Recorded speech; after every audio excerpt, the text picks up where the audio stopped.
What a response from Razorback International. We've put them down as favourites for the last couple of shows, and they had disappointment in Madrid. They had disappointment in Saint-Tropez. They, of course, had the disappointment in Shanghai, but now finally they seem to be finding some form. But as you can hear, Christian Kuckuck keeping both of his feet firmly on the ground, making the point that they've been happy at the end of Global Champions League round 1 in the past. And then somehow things have gone wrong in round 2. So until the job is done at the end of the night in Global Champions League round 2, then and only then, according to Christian Kuckuck, will they celebrate. But the team that won here in Cannes in 2023 finds itself in pole position. They will be the final team to go later on tonight. Let's show you then what the overall rankings look like now at the end of GCL round 1, with Razorback International in first place, in the lead, ahead of course, a handful of teams, none of which found themselves on double clear. New York Empire, the fastest of the 4s, Stockholm Hearts on 4 as well. And Cannes Stars, your championship lead, ever so faster than Madrid in Motion, who also jumped very, very nicely earlier on today. Falcons White United with 8, disappointment for them. The Shanghai Swans 8 as well. That was after some fences went down for Sam Hutton. And for the Rome Gladiators, huge disappointment there as they find themselves on 20 penalties. And the Doha Falcons, Mikey Pender, having a tough afternoon in particular as they now find themselves on 19. There was a refusal for Mikey Pender and a fence that went down as well. So all of a sudden the Doha Falcons, who we have put down as a strong team for the weekend and came out with their top horses in round 1, now all of a sudden find themselves in a difficult position. So let's take a look at those rounds of Razorback International, powered by Kingsland. As we said, the team that now holds on to the lead and puts themselves as the final team to go. They were the first team after the break. That's the big point. They were the first team after the break. Philip Schulze-Tophoff, the first rider for Razorback to come out the gate today on Carla, and he knew that he had to try and keep this as tidy as possible, and he did indeed deliver a very, very impressive clear. It was then followed by Christian Kuckuck as well, who had a clear as well. Let's show you what took place with Razorback. Just Be Gentle and Carla, both of them jumping clears today. And let's not forget, 2 very young horses as well, by the way. Carla, the 11-year-old, Just Be Gentle, still only 10. And both riders, both combinations, jumping clear. Excuse me. Now we see ourselves in the middle of the round here of Philip Schulze-Tophoff on Carla. Haven't seen too much of the young man for Razorback over recent stages. Now finally he makes his way back into the team and certainly does have a liking here in Cannes. Goes on to jump the clear. Christian Kuckuck and Just Be Gentle doing much the same as well, as he goes on to conquer this course that's been set by Uliano Vizzani. And as he approaches the Cannes fence, the Côte d'Azur, followed by Longines with the Liverpool, still looking very sharp, gets into the final line, has no difficulty, doesn't worry about the time, and makes sure that he has the airy fence out the way and the Global Champions fence out the way as well. Christian Kuckuck jumping clear, Philip Schulze-Tophoff jumping clear as well, as Razorback now take the lead. Well, we mentioned that New York Empire looked very good as well, the fastest of the 4s. And one of the big standout moments from the New York Empire side wasn't exactly the clear of Scott Brash and the speed in which he did it, but as for young Paracellon on Anna Joe to come in and have just a single fence down and a very late fence as well, a round that perhaps deserved a clear. Let's hear from Paracellon. Paris, what a fantastic round. Just an unlucky last at the end there. Yes, I'm super disappointed. The last few weeks have just been a bit of 4 faults in each round. Always a good round. Super pleased with my horse. She's 15 years old and now she's back feeling like she's 10 years old again. So I'm really pleased about that, but of course disappointed with the last fence down. It's your debut this season as well, and it seemed like the team really needed you, actually. They, coming back from Saint-Tropez, this is a great comeback. Yeah, thank you. It was actually not such an easy course today. I don't think there were so many clears. So I think we're still in a pretty good position going into the second round, and I'm happy to be a part of it. Scott going clear as well, and actually I think you're the fastest of all teams so far. Was that the plan, to go fast today? I mean, yeah, it always is a plan to be handy and neat. It always comes down to the time to determine to break the tie with the faults. My horse is naturally very fast, so I knew that if I stuck to my plan, I would be quite fast. And Scott is, Scott, so he's always quick. So Into round 2 then, what's the plan for the team? What's the lineup? Well, I'm not participating for round 2. I would imagine Dennis and Scott have a good plan going forward, and they're both on really good horses, so I'm looking forward to watching them. Well done, a great start. Thank you so much. Thank you. Big smile on the face of Paris Sellen, and justifiably so. Despite the late fence, a round of just 4 penalties is one to be very, very proud of for the young American as she goes on to jump just a single fence down. New York Empire follow that with Hello Valentino and Scott Brash, who jump clear and find themselves now in second place, the fastest of a handful of teams on 4 penalties. Now the Stockholm Hearts, powered by H&M, also find themselves on 4 penalties. Let's show you what took place with Stockholm Hearts today. Firstly, Antoine Herman was the first rider out for Stockholm Hearts, and knowing that he needed to set the pace, they were the last team before the break of Global Champions League round 1. And let's not forget as well that Marlon Bayer-Johnson is in the team. She should be available and will most likely jump GCL round 2. But Antoine Herman and Odin making sure that he puts up a real strong claim as well. Jumps the airy wall, gets to Global Champions, gets over the fence to keep it clear, and he then jumps a clear. Nicola Philippatsson, Derby de Revelant, was unable to do the same, I'm afraid. A fence going down for the Belgian.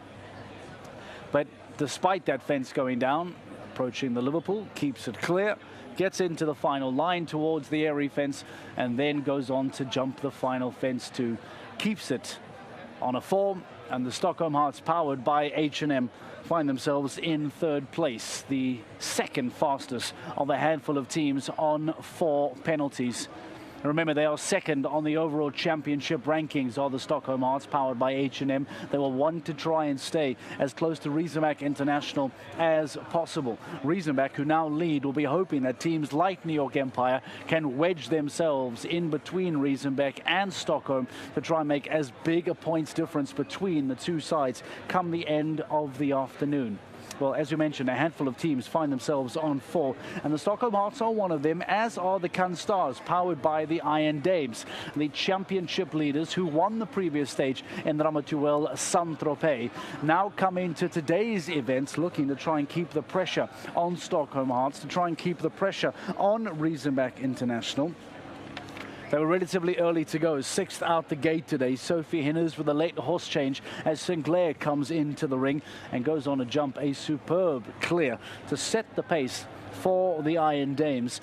And I love the official name of Sinclair, now known as Iron Dames Sinclair, showing you again the commitment from the team, from the franchise, getting behind their riders, buying horses, growing this team, and it certainly is showing.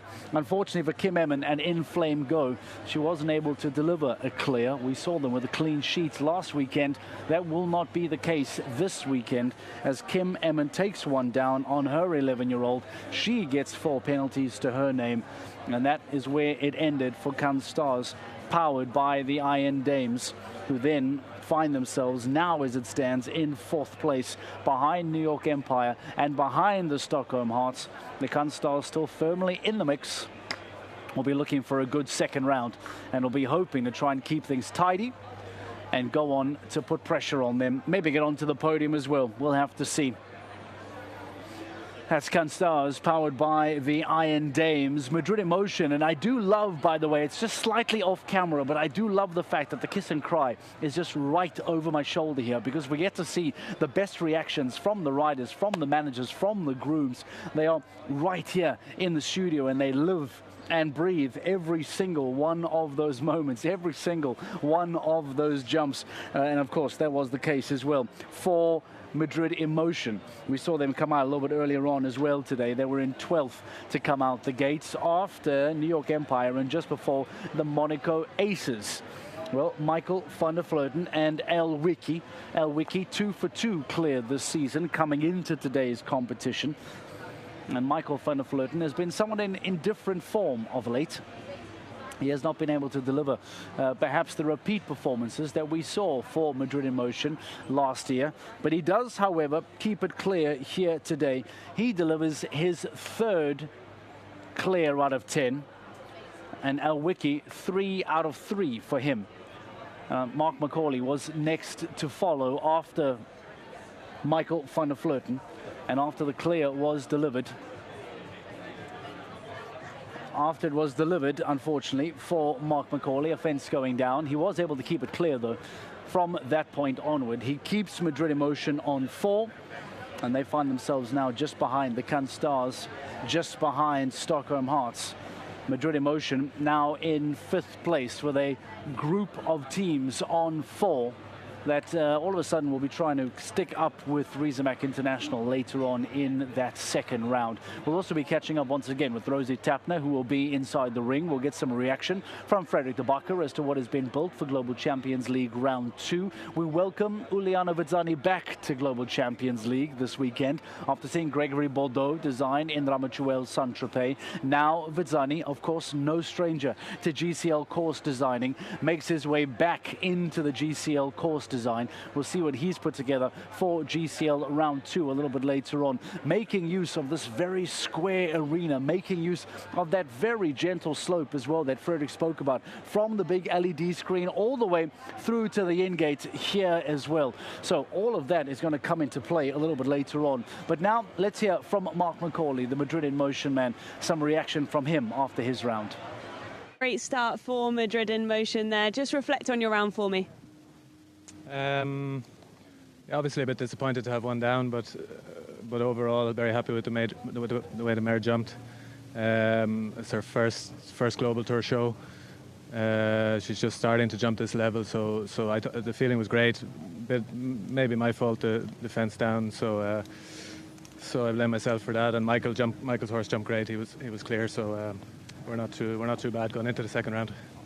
I saw you earlier with Michael watching John Whittaker going and jumping a brilliant clear. Did you take any advice from anyone going later on in the class? No, I just walked the course and stuck to my plan. Obviously, I always try and watch John. There's nobody better. Nobody would rather watch than John to get a bit of inspiration before going in. So no, the course was quite straightforward today. So there weren't too many options or questions. I think it was quite clear when we walked the course what the plan was going to be. And what's the lineup for round 2? I'm going to ride Lady Amaro, and I haven't spoken to Michael yet, but I think the plan was to ride O'Bailey. But we have to see. Amazing. Good luck. Thanks. So there's some heads up as well from Madrid Emotion there. Rosie Tapner getting us some insight. Mark McCauley will make a horse change for GCL Round 2. Lady Amaro will come in, and it looks as if then Beauville as well might make his way in for GCL Round 2 for Michael van der Vleuten. We'll have to see. For now, we take a quick break.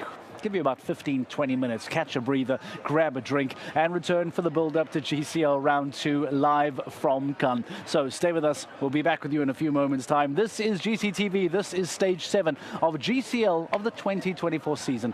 Welcome to the show.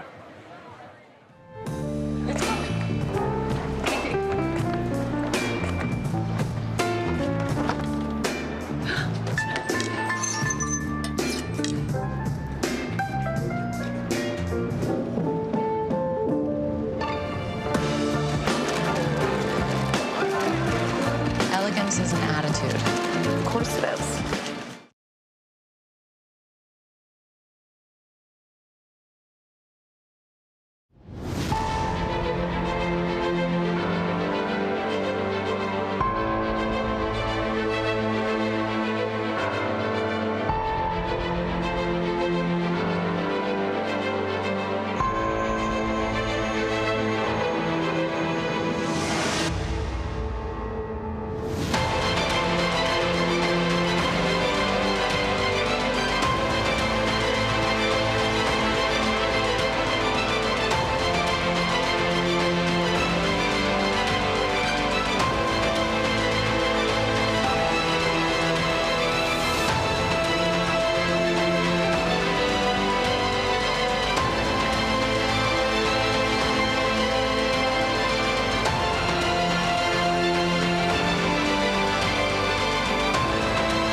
In the life of a rider, each jump is a journey, every heartbeat an opportunity, and competition is where the spectacle begins.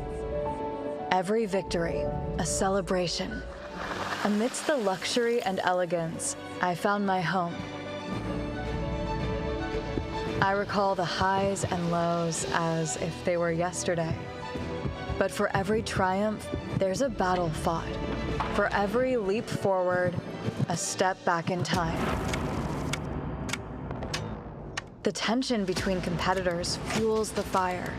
It's a dance between skill and determination, culminating in podiums and triumphant celebrations.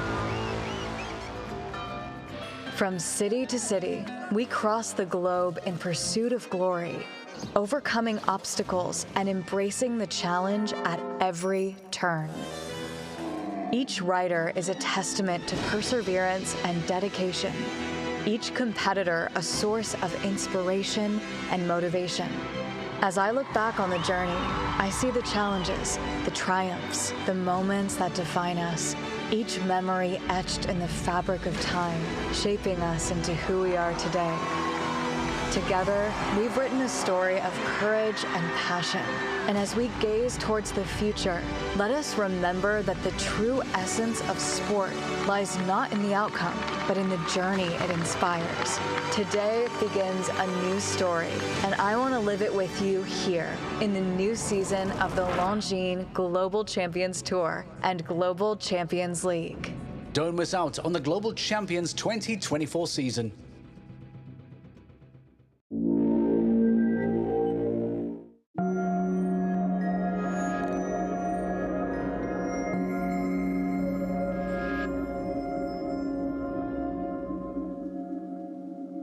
Innovation for me comes as part of my work as being a rider and a competition rider and horseman. When you're on a certain level and you want to become better, obviously you cannot do the same. And then you have to develop new things and try new things. And you have to be brave and you have to accept maybe you try 10 things. None of them might work. But if one is working, it's going to be worth it because then you're going to take one little step forward. That has driven me to develop new things.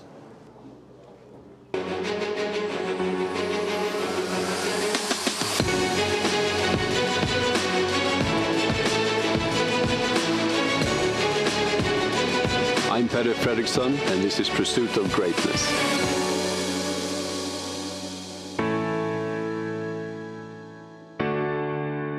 To invent new things, you have to have knowledge.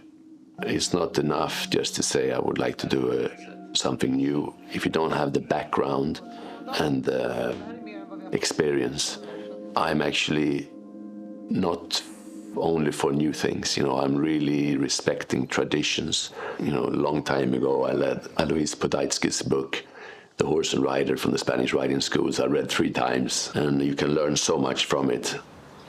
I realized that the better the horses feel, the happier they are, the better they will perform. So I've made some changes during the years for 2 reasons. One is because I like the horses. I want them to have a good life.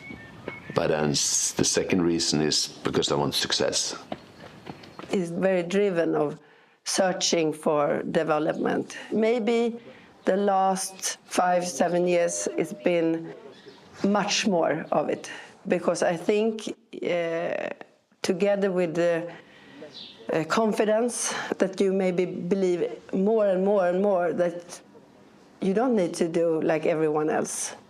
Maybe you should do your own way of taking things. The first idea is that I did was at the Olympics in Barcelona when I rode hilly trip. Jan Jönsson, my trainer, told me that I should run the roads and tracks instead of riding on her, just to save her for the cross country. And the boots I had were really uncomfortable to run in. So I went to a cobbler and I took my trainers and I said, I would like you to make me a pair of riding boots that feels like these trainers. And I would like to have them really light because I have a small horse. I'm a big guy and 3-day eventing is a lot of effort for the horse. He is a couple of steps ahead of the rest of us. So he was already then, you know, seeing things that we hadn't seen. He saw the problem and he made a change to it that he really benefited from. My wife, Stina, from the beginning, she thought that Peter was a dreaming artist type. She said, Fredrik, Peter is almost like a copy of you now. He's just working in the future with new ideas and development. My father is now running a project called the Brösas Project. That's something actually an idea he had for many, many years. This is the project he has with the way you bring up horses in a natural way to make them actually better prepared for the life as a sporting horse. When we buy a horse, we don't check if it's been standing inside in a small pen or if it's been outside, you know, training the ligaments and the hooves and all these things. In the future, we're going to be more interesting in these aspects because for sure this has a huge influence on the horse's potential as a sport horse and for the length of the career. My father is a professor. And he has been worked with developing things his whole life. He always lives 20 years ahead. He say things and people say no, but it always end up there. My father's mindset, I really appreciate it. He's very open-minded, he's very curious. He's not stuck in any way that this is how it has to be. He has a passion for what he's doing. He gave that spirit to me, my brother, which I'm very grateful for. This barefoot thing I tried actually started with a horse called Hansson. He got his injury and we just couldn't get him back. So we took the shoes off. For some reason I just thought I'm just going to see how he moves without the shoes. Within a few days it was a big improvement. And he got a second career. After that I thought, okay, why just do it on horses that are lame? Maybe we should not wait until they get lame. I just kept all my horses barefoot and that's where we are now. His innovations it can be small, it can be big, and it's surprising, and sometimes we get like frustrated because we already started working like in a specific way maybe, and then he comes with the new things. If you're going to work here, you have to get used to it and just get along with it. I have noticed by myself that I look on the hooves in a whole different way than I did before. I always have an extra eye on the hooves, and if I need to rasp it, or I look on the frog if it's healthy, and if it needs some extra care, I always put it on. We always need to think how the ground is before we, for example, unload our horses. When we did this, we had to learn everything, try it out, see what is working, what is not working. Peter was trying to get it with us as best as possible, and this we are still doing, because it's still so much you can learn from everything, and that's so nice to work with him, because he really tries all the time to improve everything, and then I mean really everything. So it's like, yeah, it's amazing. It's really fun. The knowledge about hoof is mainly for the farriers. I didn't have any knowledge about to work with hoofs. That's why I'm starting this research project now together with Agria and vets and researchers and very good farriers. He's always willing to share what he knows, but in the same way he's always very, you know, strict in the way he's not saying that what he knows is the rule. He's very open-minded, and I think he really enjoys the discussion itself because it often leads to something. We discuss innovation a lot together. We both are really trying to find always something that we can improve and do better, especially for the horses. How can they feel even better? We both believe we can only do this in the best way with a healthy horse in both ways, not only physically, but especially mentally. And then the Olympic Games that came up, and I was very close on putting the shoes on because I knew I had all in, was a very good horse. And I didn't want to experiment on the Olympic Games. So I was really, should I go barefoot or should I put back the shoes? But then he'd been going really good with no shoes. At the Tokyo Olympics, we both, of course, had 2 horses barefoot. And it was interesting, me and Peter, we were going around in the stable and trying to do that last millimeter because we believe so much in details. The barefoot for sure helped us to get the gold. To see Peter and Henrik at the Olympics in Tokyo riding barefoot made a big difference for me. I really tried it myself. Before I just did it on young horses. The biggest positive changes I've seen on my horses is actually the soundness. The horses get more sound, less injuries. But after that I decided I try it on all my horses, even the little bit older and better ones. If you go 10, 15, 20 years into the future, for sure we will look back and see Peter as one of them who changed a little bit the view on what we're doing and how we're doing it, and makes us question more why we're doing things. Can we do it better? Not just we do it because we've always done that, but to widen our perspective a little bit. I think for sure he will be remembered as one of these riders. It's like a new era a little bit, that the rider starts to be interesting in the feet of the horse and how that actually affects the horse and the performance. This is not like a barefoot movement I'm doing. There's really missing products on the market. There's some products like for rehabilitation or for hoof diseases and so on, but I'm looking at if we could find a better solution that could make the hoof work in the best possible way, but we still can protect it so we can use it on different grounds. We can ride on grass, and just to find the solution that have the best from the both worlds, the best from the barefoot and the best from the shoes. It's an area which is very close to what Boof wants to be about. It's this philosophy of putting the horse at the center and really doing what's best for the horse in any given situation. Boof is trying to provide and to develop a range of products that will help with hoof protection without having to all the time have iron shoes on them. Another area is what we call equipment. Every day I ride, I think, if we just could make these small changes, because it hurts a little bit here, or it doesn't really fit here, or I would like to change things. So that's what we're doing now. We try to make collaboration with these companies I already work with, that we make these changes on the products that is already best in the market. We would just make them all a little bit better and make an online and make sure they are fitting and looking good together. They should be comfortable for the horse, comfortable for the rider. One of the projects we had is the helmet for Pele, because he had a helmet that was kind of not fitting so well on his head, or kind of slipping down a little bit. So he has been working with that it's comfortable and that it fits right, and that he doesn't have to change it when he's riding. And Peter is very innovative in everything.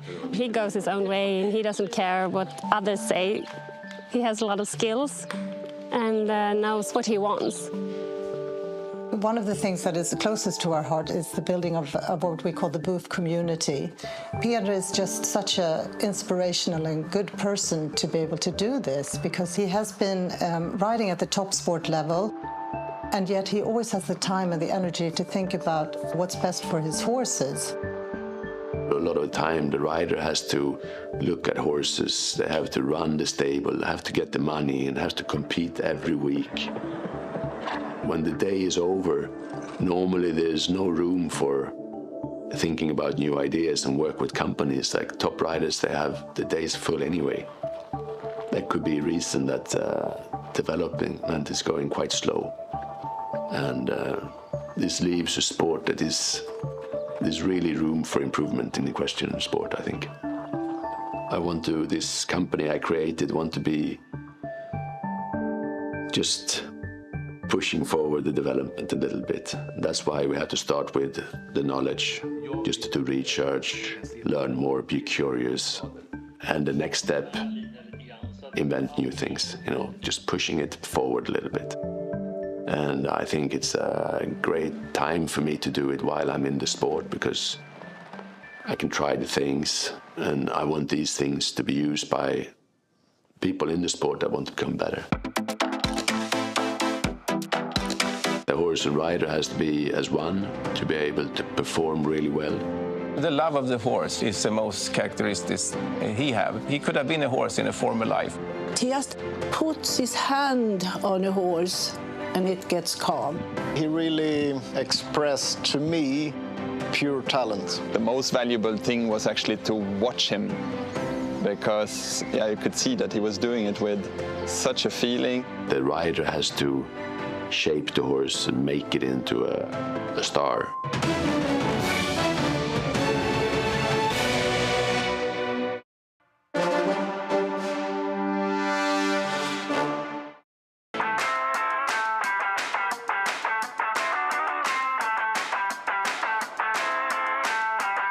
We are back, and finally this year in 2024, the Global Champions League enters its 8th season.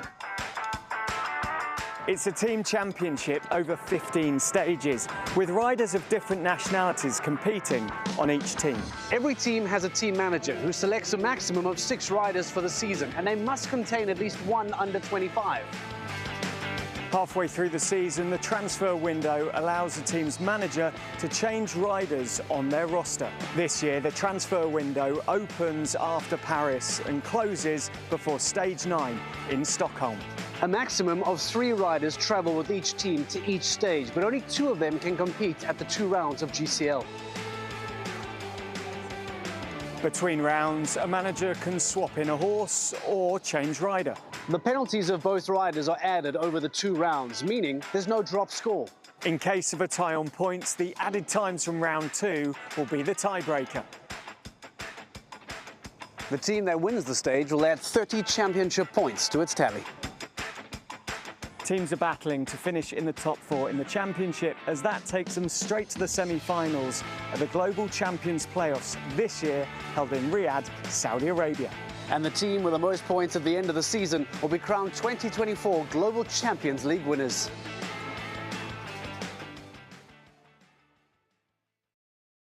These are some of the hardest shows in the world. Competing against top of the world. Each team is required to have one under 25 rider. If you're good enough, you make it, and if not, then it's a little difficult. It's not like a car. When it's broken, you bring it to the garage and it's fixed. It's my special horse. Yeah, there it is. He changed my life. What a start from the championship. It's overwhelming. It's a dream come true for me to be here. The score now rises. I'm stressed. You can be on top of the world the one week and then at the bottom of the pile the next week. Ooh, and it comes to a stop. Jumping good as well. They always say you're as good as your last round. Show jumping is down to the finest details. Not trying to be 5th, just trying to be 1st. Look at that! Unbelievable! That one will be hard to beat. Some of these under 25 riders will be the champions of tomorrow. This feeling is... I'm here to win and not just take part. My name is Kristina Ribicic, and I'm the groom of Jody Hall McAteer. My job consists of making sure that the horses are at their best to perform at this level. First of all, there's a lot of traveling involved, and you're traveling everywhere with your horses. The main challenges of grooming would be making sure you're on time, making sure you're organized. In the mornings, I give my horses hay, give them hard feed, make sure they have plenty of fresh water, muck them out, check their legs and their whole body. The busiest part of the day at the show would be preparing the horse for the competition. We spend 24 hours with the horses and we do everything for the horses and for the rider. It's very important to give the right love to the horses and the right care. I just love my horses. They're like my babies.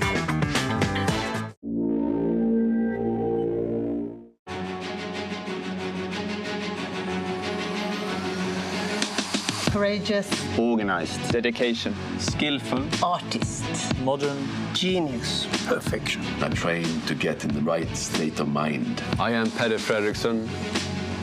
He has a lot of experience, a great rider. Peter is really inspiring. He loves to share his knowledge. When you win, you're celebrating together. If it goes badly, you share it with the team. I like it. But it's not so easy. He has a lot of skills. He had made the sport bigger in Sweden. The sport would be different if he wouldn't have been there. Biggest moment with the most pressure, he can stay so calm and so focused. And that is the answer. How could it be number one in the world? And this is pursuit of greatness.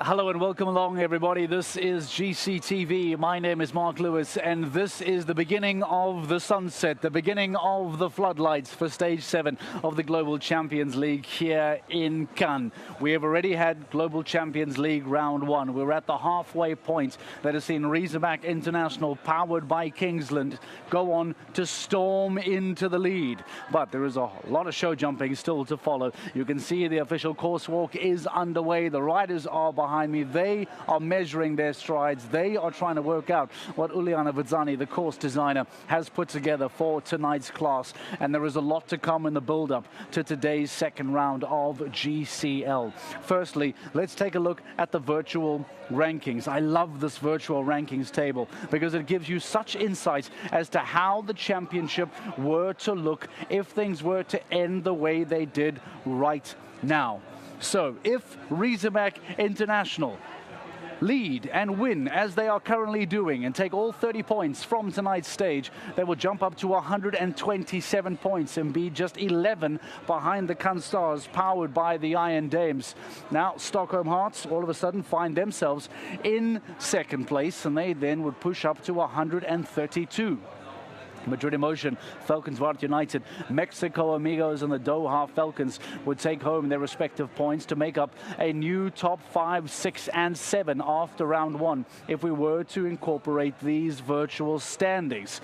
The Shanghai Swans, tough for them. Sam Hutton with 8 in the opening stage.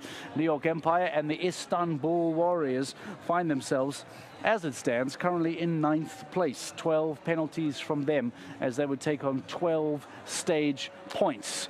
But enough of the virtual rankings. Let's not talk virtual. Let's talk physical. Let's talk reality, because this is the big conversation about who has done what. That's the big question. What have the managers been doing during that half-time break? What have they been saying on their phones to their riders? I've seen Ludger Bierbam here, by the way, in the VIP. He's come out to Cannes. We haven't seen him on site for quite some time. Ludger is here watching Philip Schuser-Topov, watching Christian Kuckuck go on to take the lead. Have there been changes for Razorback International? Well, the man to give us those changes is Fredrik de Backer. Fredrik, welcome back to the show. The sun is not down just yet, but you get the impression that the floodlights, in fact, just over my shoulder now, are starting to switch on. But more on that later. Let's talk round 2. Let's talk changes. Who has done what for GCL round 2, Fredrik? Well, Mark, 2 teams haven't made any changes at all. One team is Doha Falcons. We kind of had that hunch already at the start of this GCL stage with Bender and with Anquetin bringing in their best horses for round 1. Round 2 would obviously be much bigger, and those other horses couldn't jump that round 2. So they are stuck with those riders and those horses. Let's not forget Doha Falcons' second last team that sits top 4 is second last to go, or is second to go already in this second round. Another team, and I'm looking at it again and again, and I'm so sure that I heard Rosie Tapner chat with Christian Kuckuck about the entry of Mumbai in this second round. On my start list that I've printed, there is no Mumbai. So there's no changes for Razorback International, powered by Kingsland. Philip Schulze-Tophoff stays with Carla, and Christian Kuckuck stays with Just Be Gentle. But if we're talking changes, we have to look at those 4 teams with their 4 penalties. Van der Vleuten, for the first time, is going to bring Elwieke into the second round. Elwieke, as we've seen so far, 3 out of 3 at this point. Macaulay goes to Lady RS Amaro for the big jumps. Can Stars take out Inflame Go and Kim Emmen, bring in Janne Frederike Maier with Messi van het Ruitershof? So that is kind of the pairing that won the first stage in Doha. Stockholm Hearts. Big changes there. Stockholm Hearts bring in Malin Bayer-Johnson with H&M Indiana and Nicolas Philippaerts with Katanga van het Dingeshof. I mean, we are talking proper 5-star Grand Prix winners coming in for the second round of Global Champions League. And the New York Empire, powered by Lugano Diamonds. It is Paris Allen who comes off. Dennis Lynch with Cordial comes off, the anchorman of the team. And Scott Brash makes a horse change from Hello Valentina to Hello Jefferson. So Mark, those last 5 teams have all made changes except for Riesenbeck International. And if you ask me, all these changes have been strengthens, are changes that bring more depth, more power to the teams. And let's be fair, if Riesenbeck International, powered by Kingsland, are going to win this stage, it will not be given to them on a silver platter. They are going to have to fight for this first victory of the season, Mark. Absolutely great call, Frederik de Backer. Thank you very much. We'll come back to you for course design in a couple moments' time. Frederik de Backer is saying that Riesenbeck International are going to be pressed for this victory if they are to get over the line. I believe that Rosie Tapner is standing by as well. I think it may be Christian Alman. I stand to be corrected. Rosie, please confirm for me it is who you have with us.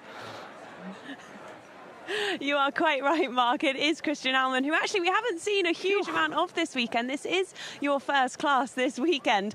Is Mandato coming in quite fresh then? Yes, he jumped last week in Saint-Tropez. He finished very well the Grand Prix, so I thought we skip the warm-up and go directly into the qualification. How will this arena suit him? I think very well. He's a huge horse, so normally you think a bigger ring suits him better, but his performances are good. Like last week, he feels well also in small arenas, so I hope for a good day today. Listen, you're such an experienced pairing, so I'm sure the floodlights won't be an issue for you, but how do they affect other horses and riders? Yeah, it's something special, so but it's very common now. Like some years ago, it was really very few shows you were jumping under spotlight, so now the horses got used to it. If it's really late in the evening, I think it's okay for everybody. Like if it's a little bit earlier with the shadows, they move a little bit. So it's also good if you find the right moment and you have an experienced horse that they know exactly what to do.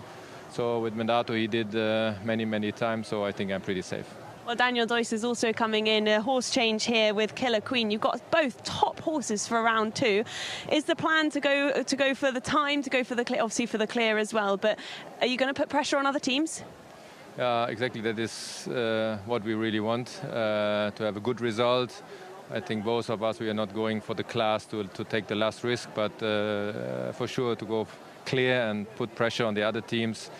Fast as possible not with the last risk, and hopefully it works out. Good luck, Christian. Well done. Good luck. I'll let you carry on walking the course. Mark, that is from Christian Alman here. It is so beautiful here in this arena. As we say, the floodlights are just starting to turn on as the sun is beginning to set. And really interesting from Christian Alman there, saying that actually the floodlights do make a bit of a difference to some of the horses, particularly earlier on in the evening, because they do have a few shadows and they do create a few shadows, but there shouldn't be an issue for him and Mandato there either, because he is such a fantastic pairing as well. And Daniel Deuys coming in with Killer Queen. Yeah, thank you very much, Rosie Tapner. And what a good point from Christian Alman, talking about the shadows, talking about some of the riders and some of the teams that may struggle with those floodlights. But when you bring in Daniel Deuys with Killer Queen, when you have Christian Alman with Mandato, we talk about that experience between rider and horse. You would not imagine that a team like the Shanghai Swans should have any difficulty under the floodlights, under the spotlights, as Christian Alman talks about it. However, I have a feeling that we might well see the floodlights have some kind of an impact, not necessarily on the Swans and experienced lineups, but perhaps on some of the younger riders, some on the younger horses may well find life a little bit tricky when it starts to get quite dark out and those floodlights are going to come into play. There's been a change for the Prague Lions as well, powered by the Czech equestrian team. Had some difficulty in round one. They found themselves on 12 penalties thanks to an 8, a very unlikely 8 from Thibaut Spitz and a 4 from Peter de Vos on Jarina. There is a rider change there as Jur Freeling and Jourdain come into the team. And actually, we caught up with young Thibaut Spitz to ask him what is it that Jur Freeling brings to this team. I think Jur is a very reliable rider. If you want him to perform, he'll be there. I think it's been amazing over the years. Now maybe has a little bit less horses. I think with Jordan, he'll be aiming also a little bit for the games, but hopefully this week he can make some good results here. So experienced rider like Jur Freeling is always going to be able to contribute to a team when he gets involved. That's the thought of young Thibaut Spitz, who along with Impress K had a tough round one, will not participate in round two. Let's take a break. When we return, we find out how the course has been set up by Uliana Vidzani and try catch up with some of the riders during their course walk as well. This is GCTV. Stay with us. We're back in a moment.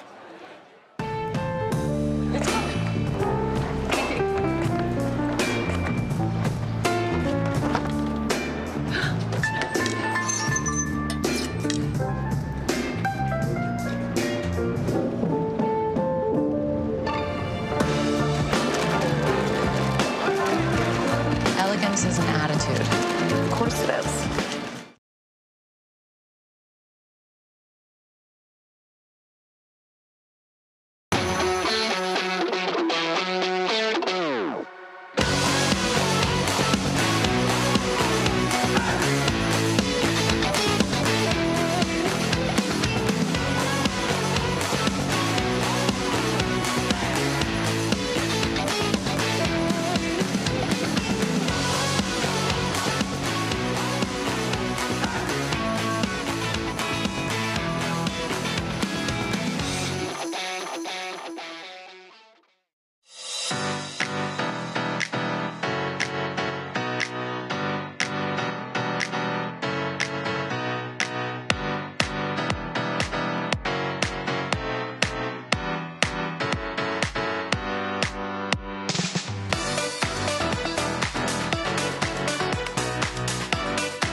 Elegance is an attitude. Of course it is.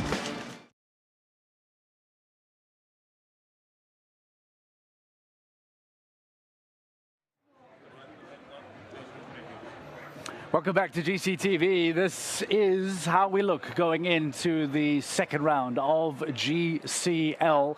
Fredrik de Backer is standing by for us to give us some reaction to how the course is being set up. Fredrik, let's bring you back into the show tonight. Thank you for some great work in GCL round one. Let's talk about GCL round two. What has been set up by Uliana Vidzani? What does course design look like here, Fredrik, tonight for GCL round two? Well, Mark, before we talk about GCL round 2 and the course design, I heard Rosie talk about those younger horses. I went through the start list. There's only one horse younger than 10, and that is Iron Dames Sinclair, the horse of Sophie Hinners. So that's actually the only youngster that maybe hasn't really jumped under floodlights in these circumstances just yet, because we're halfway through the season. They are just at the end of their 9th year, they're coming into their 10th year. So Sophie Hinners and Iron Dame Sinclair is actually a horse to keep an eye out for. All the others are 10 or older, so probably have jumped quite a bit of rounds under floodlights already. You asked me about the course. Sorry, here we go. Course starts again at fence number 1. Obviously, every course of Uliana Vidzani starts at fence number 1. This time it is the Volvo vertical of round 1. We now jump it into the other direction. It's 8 strides to fence 2. 2 here towards the ingate. So we're going slightly downhill.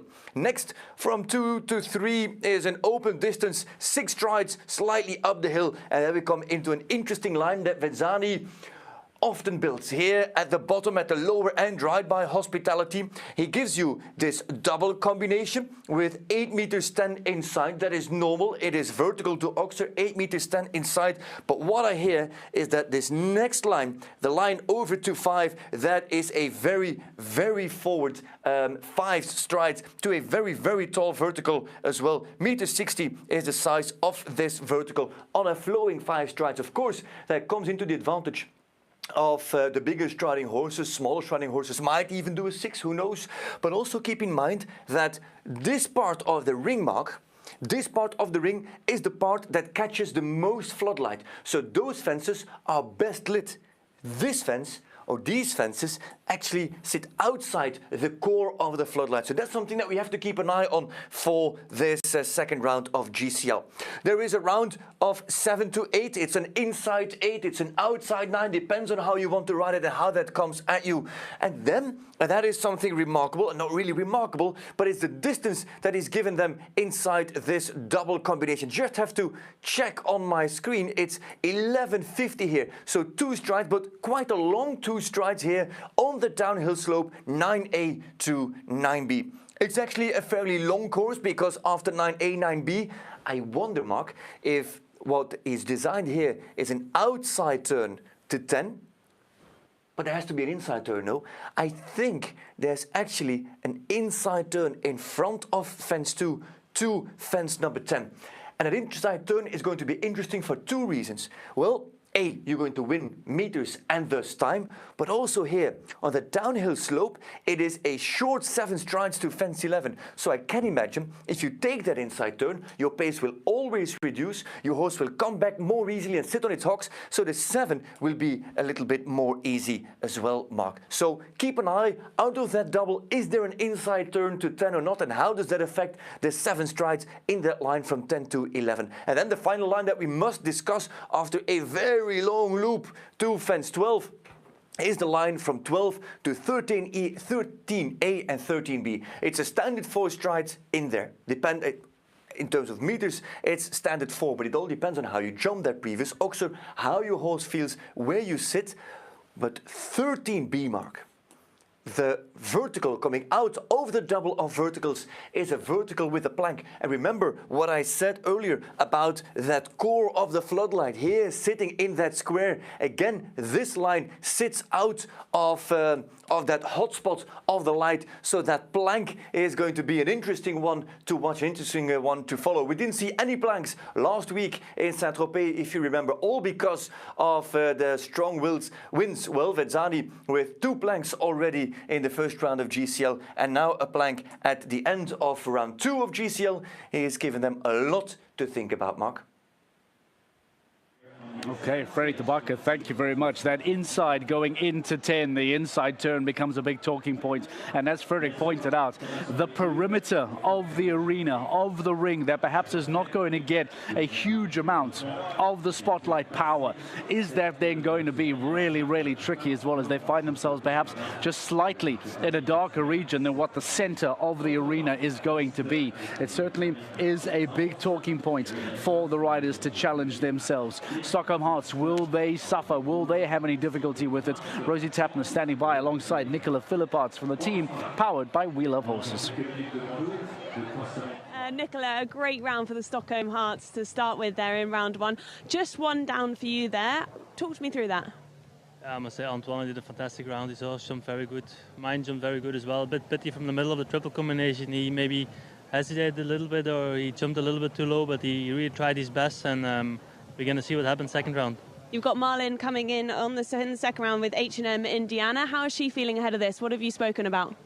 I think she's been feeling very good. She jumped very good in Saint-Tropez last week, so she's in very good form, and hopefully we can have a good result here. You've also got a horse change coming in. You've had a look at the course for round 2. How do you think your horse will cope with this? I think there's a few tricky lines. It's very delicate. Like the last line is for me, 4 strides quite long, and then double vertical, which is quite high. I think there's a few tricky lines, but we're going to see good sport today. Any line in particular that you might be worried about? Well, I think for me, from 3 to 4 might be a little long, and the last line, I think they're a little bit tricky, but we're going to see we're in the end of the class, so we can see a few go. Very good luck for the second round. That is Nicola Philipparts talking about the second round. Mark, back to you. Thank you very much, Rosie Tapner. Thank you, Nicola Philipparts. And he too talks about the line of 3 to 4. But then, as Frederick pointed out, he talks about that last line going into that 13A, 13B, into a combination late in the round, perhaps slightly darker than the rest. That final line is going to be very, very intriguing. How much of that are we going to talk about on the day after tomorrow? That'll be available for you on demand here on GCTV at the end of GCL this weekend. The Cannes Stars, powered by the Iron Dames, are the championship leaders. They go into today's competition as the lead, but also as the winners of the previous stage, winning in Ramatuelle Saint-Tropez last weekend. They won in Doha, they won in Saint-Tropez, they lead in Cannes. They certainly are making a serious championship charge here in 2024. We talk about Kim Emmen coming into the first round of the 4 penalties. There was a clear for Sophie Hennes. Now there is a rider change as Jana Frederica Meyer-Zimmermann comes in for GCL round 2. The Cannes Stars are going to be a talking point. They need to keep the pressure on the Stockholm Hearts, on New York Empire, and of course on Razorback International, powered by Kingsland as well. GCL round 2 is just around the corner. The official broadcast, as you can see, getting underway. Let's go and join it and get ready for round 2 of GCL live from Cannes. The Côte d'Azur, ladies and gentlemen, for the 7th Grand Prix qualifier of the season. Tomorrow, Saturday, is Grand Prix day, and so we have to decide this afternoon, this evening, who will compete in that 7th Grand Prix of the season, yes or no. We have got a very, very strong lineup in this Grand Prix qualifier. And it is in this qualification that we will decide who will make the cut or not here on Friday evening in Cannes. It's a beautiful evening, as you can see. Temperature-wise, climate-wise, it could not be any better. And the qualification is about to start. We have got a total of 50 riders competing. And that means that 10 will not make the cut. That 10 will not proceed into tomorrow's Longines Global Champions Tour Grand Prix of Cannes. And so the stakes are high, with 10 needing to drop out and a very strong lineup of horses and riders that will take on the test of this man, of Uiano Vezzani, the Italian. This is what the ring looks like, what the course looks like. Some technical lines, some short lines, some long lines. It's a bit of everything in this course that Vezzani has put together. Course walk with plenty of riders in their team kits. Of course, they will be competing as team riders as well, but their individual results count as qualification for tomorrow's Grand Prix here on the Longines Global Champions Tour. As we actually are halfway. After this Grand Prix, we're over halfway. 15 stages in total. This is number 7. There's actually a 16th. That's not officially a stage of the season. That is the playoffs in Riyadh this year, not in Prague, but in Riyadh. Exciting edition. And it's been announced before the season started that the playoffs will alternate between Riyadh and between Prague. Let's have a look at the individual starting order. There's Chaco's Gold Star with Emanuele Camille, Ines Jolie with Ambassador Harry Charles on Sherlock, and there's Harry Smulders and Ben Meyer, the two former champions going back to back. Jolie Mitleneu does not compete. on Madrid Emotion this weekend. Carlos Hank with his Super Stallion is also competing as individual, and so does Edwina Taps-Alexander, the lady who won the Grand Prix here twice already. No Nina Malvet. Oh, there is Nina Malvet with Michael Duff. We're already talking teams there as number 23 and 24 come onto the start list. Then Pender and Arquetin, Cotard and Ciabra. Vrieling comes in alongside de Vos, Straumann alongside Skau, Gulliksen with Von Eckermann, Deuser and Alman, Thomas and Whittaker, De Menezes and Casadei for the Mexico Amigos, but also, of course, for individual glory, individual competition. Then Van der Vleuten, Macaulay, Hinners, Maya Zimmerman, Payer Johnson, Philippaerts, Lynch, Brash, and then the last part of that list is Schulze, Tophoff and Koekoek. Koekoek, in the end, did make the horse change to Mumbai. And so, course ready, everybody ready. 50 horse rider combinations that will try to make the most of this qualification with the knowledge that 10, though they have the ambition and they will give it a try, 10 will not qualify for tomorrow's Grand Prix.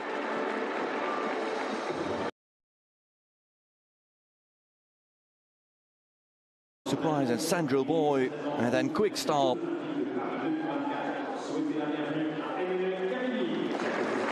the Italian, who's making quite an impact on the Longines rankings as well, number 38 in the world at the moment. And probably will try to qualify with Chaco's Gold Star. And then to have Odense Odeveld in tomorrow's Grand Prix. Big Oxer there at 6 strides up the hill. Need to ride it with a bit of momentum. Deep into the corner. Vertical, Oxer. Long 5 and set them up. He really gave Chaco's Gold Star a lot of room.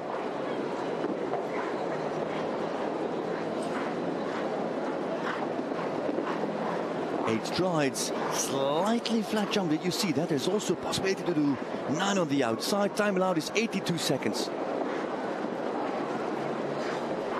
Inside he goes from 9 to 10. That's a smart move from Emanuele Camille. A clear guarantees you of a spot in the Grand Prix. Oh, that's deep. Yeah, down the hill on the short 7. And the front rail goes. Camille drifting now over the shoulder. Technical line coming up, the last line. The 4 quite fast coming in. Mind the plank leaves that up, and it's 4 penalties in 77.15. Emanuele Camille with Chaco's Gold Star. The fault on the 7 strides down the line after his tight and smart rollback. There, the rollback, the vertical.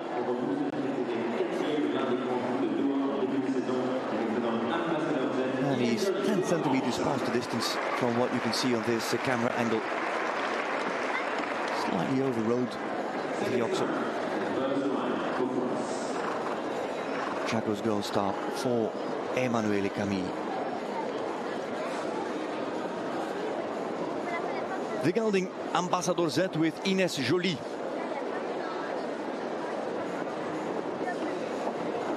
Oh, starts with a strong rub.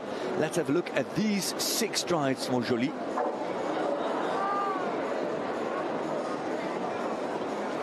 Pings the plank, then gets a huge swing over the Oxer. But the plank is down for Joly.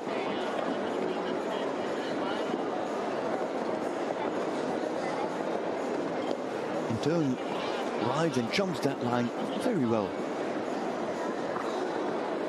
Takes the time in the approach to this big Oxer. Then also goes on the same 8, but has him a little bit easier, it looked, than Emanuele Camille.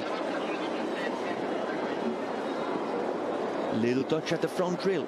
Camille came home on 4 penalties, so is Ines Joly at this moment. She goes wide, and that'll put her behind Emanuele Camille, might expose her to the time allowed.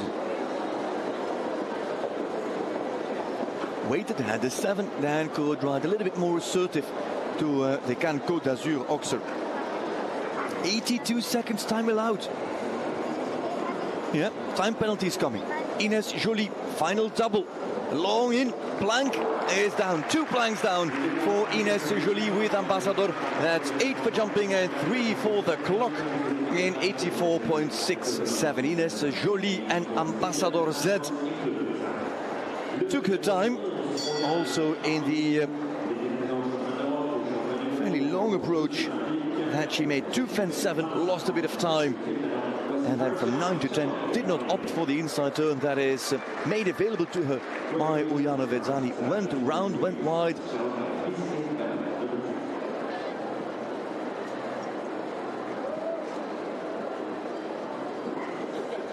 And so extra time penalties. Let's see how that would affect the run or the round of Harry Charles with Sherlock. You would not expect them to pick up time penalties, always good rhythm.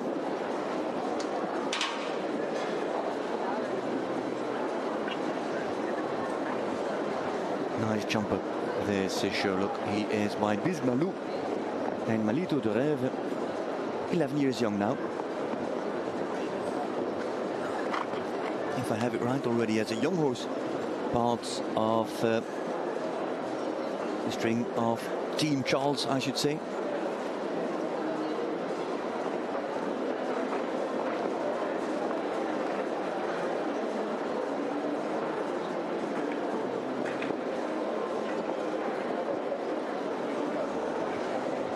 That's the inside turn. Look how easy he makes that. Not really rushing.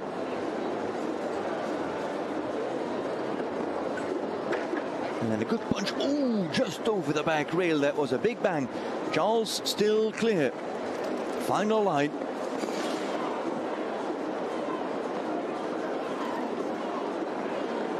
Four in, and then he's out and he's clear. First clear round in the Grand Prix qualification. It is Harry Charles with Sherlock. And so he's already guaranteed of his spot in the Grand Prix. And we don't expect to see 40 clears. So any clear will be good for the Grand Prix. But there is a rule. In case there are more than 40 clears, all clears will go into the Grand Prix. And especially in previous years when only 30 or even less would qualify for the second round or for the Grand Prix. Well, then it was relevant. Now that is less. Number 4, Harris Mulders, Monaco NOP, to qualify for the Grand Prix that he should have won 364 days ago. When Michael van der Vleuten won this Grand Prix, Smulders actually had everything in his hand. When he went up to the last fence, added the stride, and a crucial decision that took him off the podium and away from the win. High rhythm with Monaco NOP.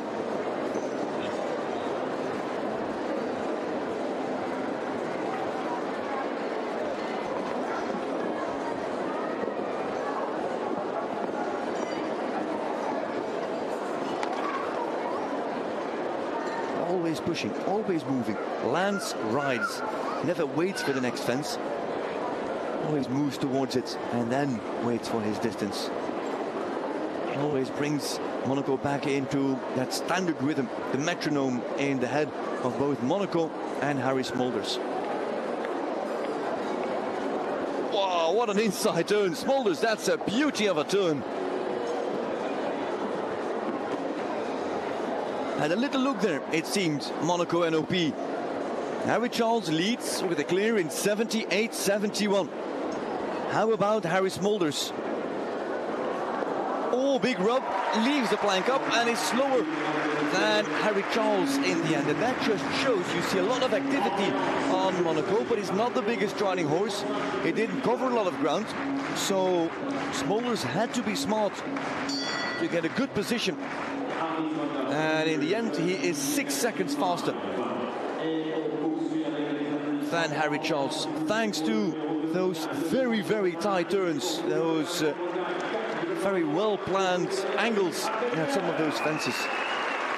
From 6 to 7, and the rollback from 9 to 10 were spot on. Well, what else do you expect from a two-time champion?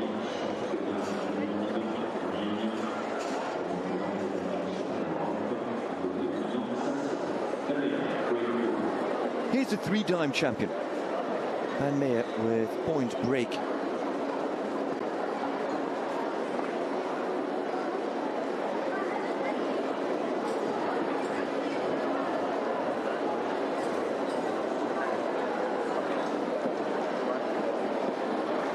And also Meyer with very quick turn, very quick landing, and then his reaction.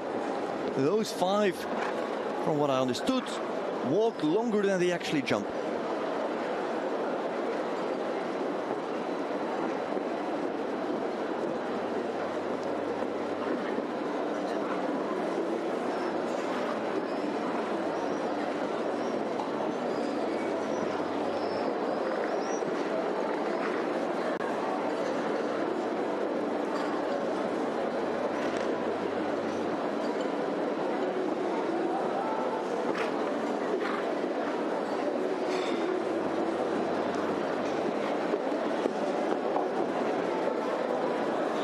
Final line, and compared to Smulders, he's even faster. Is he? 71.89. Yeah, Ben Meyer with Point Break, a very fast clear. Point Break, 3 Grand Prix already this season, 3 times 1 down. Is it going to be Point Break tomorrow in the Grand Prix, or is it going to be Ginger Blue? Because he's got 2 great Grand Prix horses here, Ben Meyer.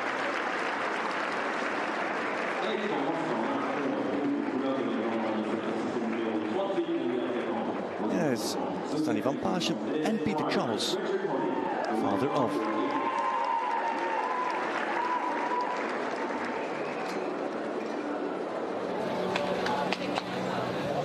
Richard Howley has stepped down from the Rome Gladiators team. Powered by Clitmahorse.tv comes in as individual and does that with the Zodiac du Buisson Z.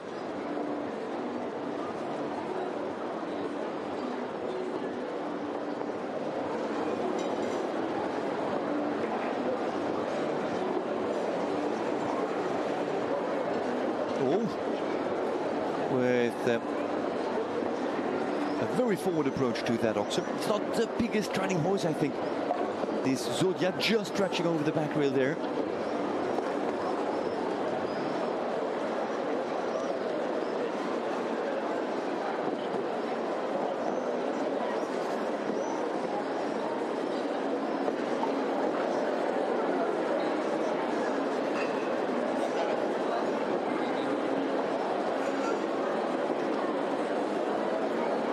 All on the inside bend.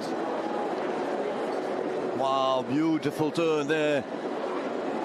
Richard Howley, yesterday's speed class winner, now again in the mix to take on Ben Meyer, 71.89. He beat Ben Meyer last night on Ginger Blue. Is he going to do it again? Is he going to take it away from the Olympic champion? There's Howley, the plank is down. Plank is down in 71.10, meaning that Howley was almost 0.8 of a second faster than Ben Meyer, but the plank falls for Richard Howley with Zodiac, knowing that he was very, very close in this Grand Prix qualification.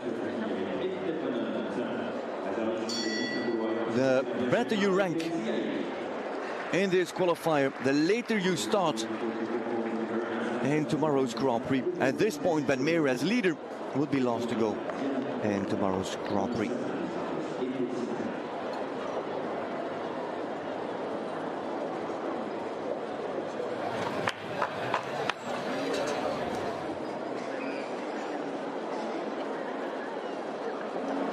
FACI with Independent. And what is his first Grand Prix qualification in quite a while. As you know, CIE with a bad fall in Doha. And he had to undergo surgery Now kept him out of the saddle for nearly 2 months. This is FA's first big class in a long time.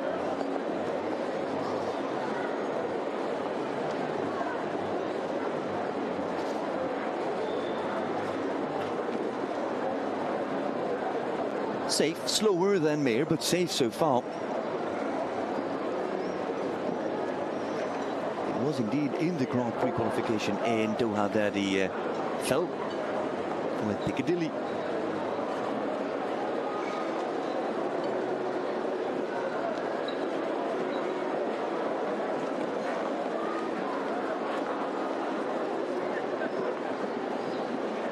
And so in somewhat of a bizarre way, this is just his second meter 60 class this season for FA and Independent. It was the fault coming out of the combination, does not make a fault in the second combination but picks up time penalties. In 85.25 seconds, FACI with Independent is 6th at the moment. There are 3 clears, 2 on 4 penalties, and then FACI in 85.25. Now with his slow time, if somebody has 8 penalties inside the time, FA will always be ranked behind those who might ascend. So it might become a struggle for CI to qualify for Saturday's Grand Prix. I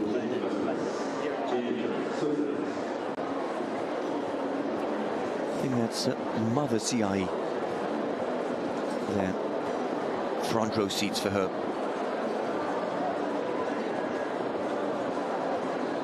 J. Richard, a spin with Molly Malone. Molly Malone Z.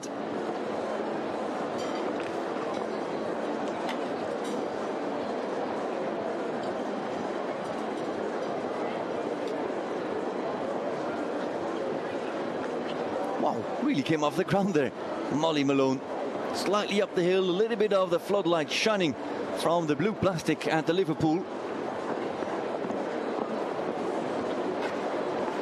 Wow, the man really jumping this evening.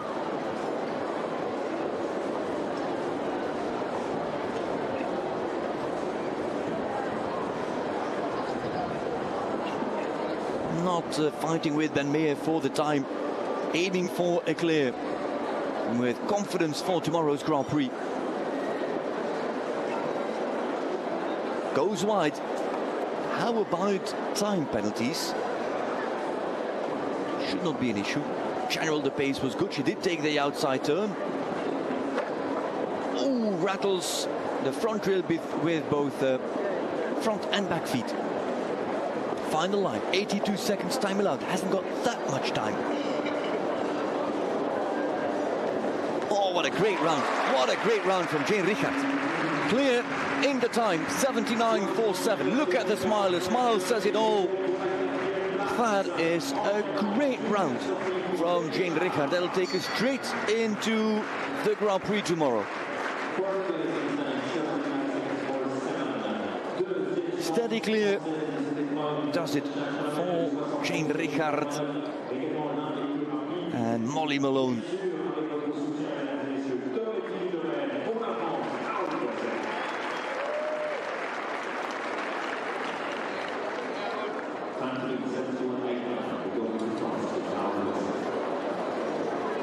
Harold Boisset, the Frenchman, with the Tout Petit du Domaine.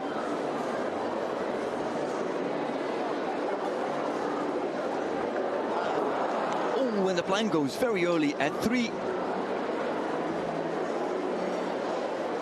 37-year-olds.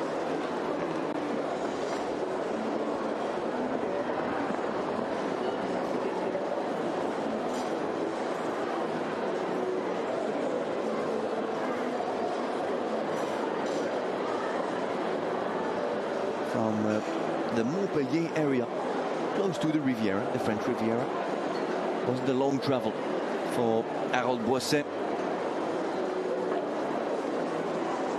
And does make the inside turn. Has to go wide. Deep stride to the upright. Holds there for the 7. And it's a big effort for Tout Petit du Domaine over that Oxer. Final line coming. It's good for the clock, but he is on the 4 penalties. Where will he go? He's not faster than Richard Howley, but he is there, 71.53. That's a small difference to Howley. He is 6th now. Harald Boisset, 71.53. That is the second fastest round so far. And statistically, should be good enough for Grand Prix qualification. 37-year-old.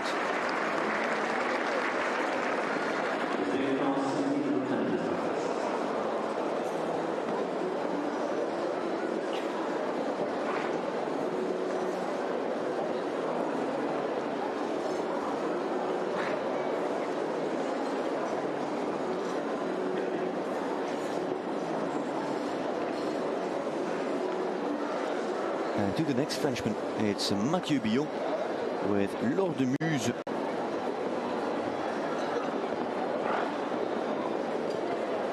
Lord, who is the half-brother of Brooklyn Heights of Dennis Lynch, here on site. And related to Odense Odeveld. The sister of this Lord gave Odense Odeveld of Emanuele Camilli.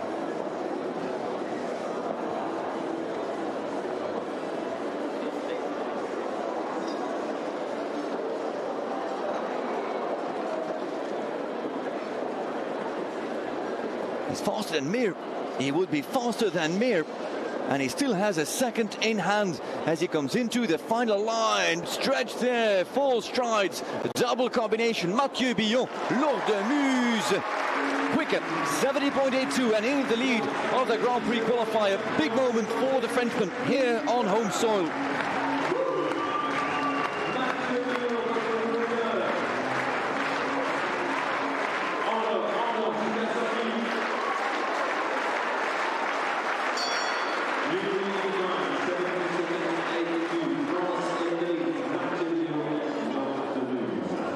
Means a lot to the team.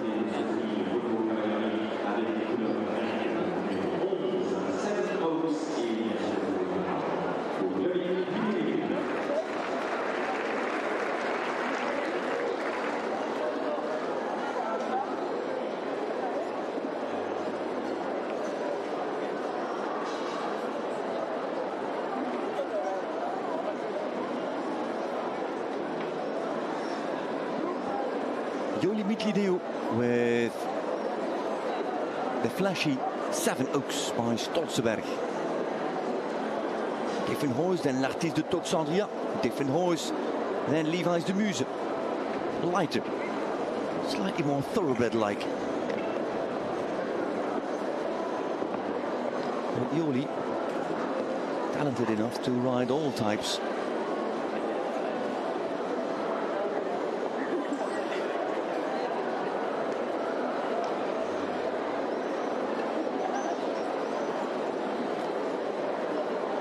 No shame in being 4.5 seconds slower than Mathieu Billon. He's just gone around like a crazy man. She is just aiming for her clear. Last year, Jolie Mitlineo jumped 3 Grand Prix on the Longines Global Champions Tour. That ended 3 times in a clear.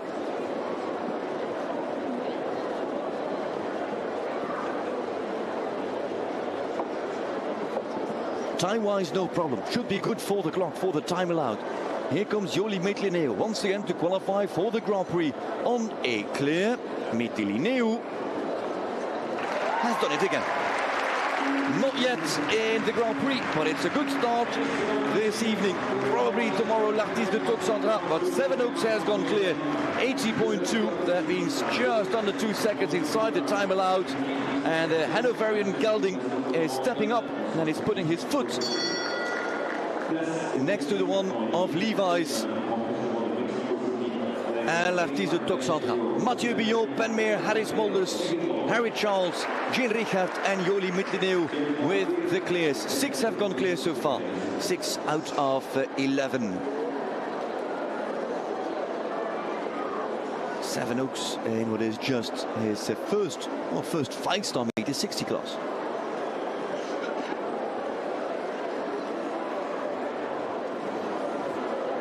Incredible performance last week in Saint-Tropez from this H5 Ganesh hero with Carlos Hank. single fence down in the Grand Prix in Saint-Tropez. Placed 7th. Easily made the time allowed where 15 of the 34 riders struggled with. And there's Ganesh last week in his first ever 5-star Grand Prix. Ganesh by Gemini and Diamant de Semilly.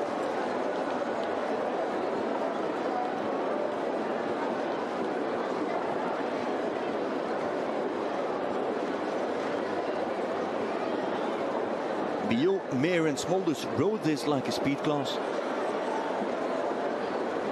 Carlos Hank rides this more as a Grand Prix qualification, trying to secure his clear.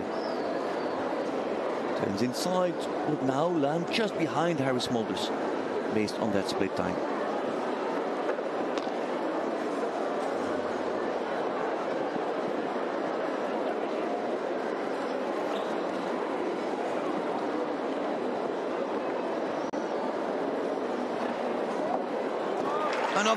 Another clear in another meter 60 class.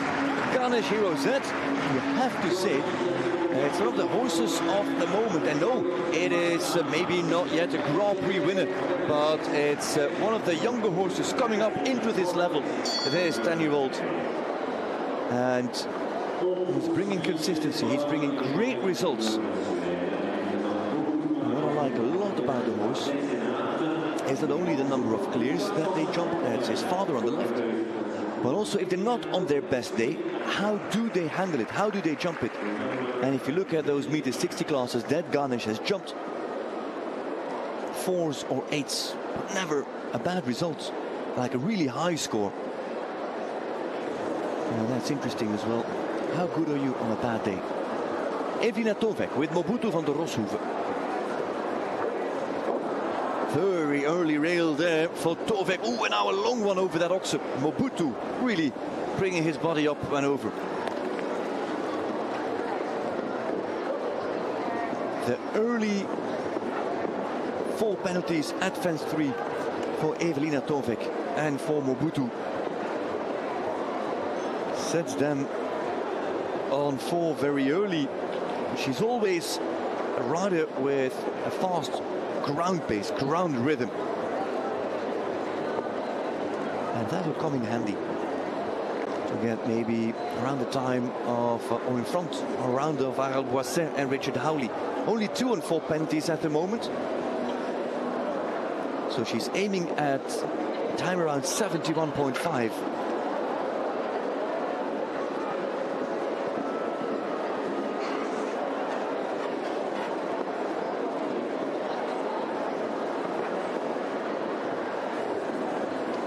Now on 8, and it is not that time of 71 seconds, it is 76.65, and 8 penalties for Evelina Tovek, who with that result ranks 11th after the first 13. Now there are still a lot of team riders to come.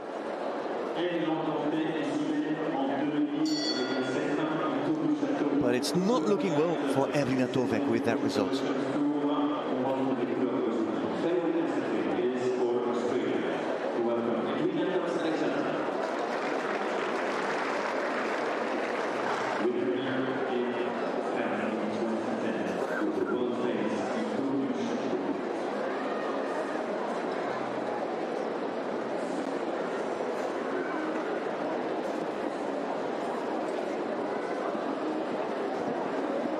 Edwina tops Alexander, and a leading horse, fellow Castlefield.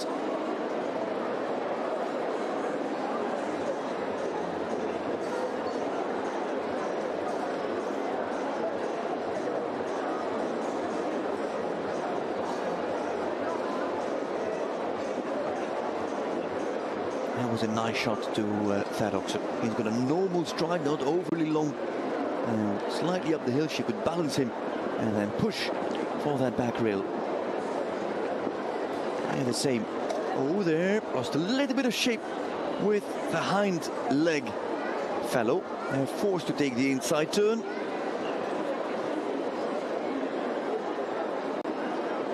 Extra stride on 9. Now gets a bit more jump, more roundness. But she's adding a few strides, Edwina Tops-Alexander. The projected end time would put her inside the time ladder, especially as she takes this inside turn.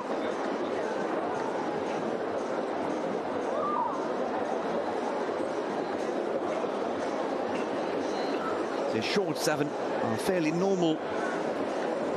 She does have to mind that time allowed. She does have to mind the time allowed of 82. Edwina Tops-Alexander is clear, but she's not clear now, and the clock says that she's in time. 80.71, and thus inside the time allowed, but penultimate fence down, actually last fence, first part of the final double for fellow Castlefields and Australia's Edwina Tops-Alexander. Two-time Grand Prix winner here in the Stade d'Esperide.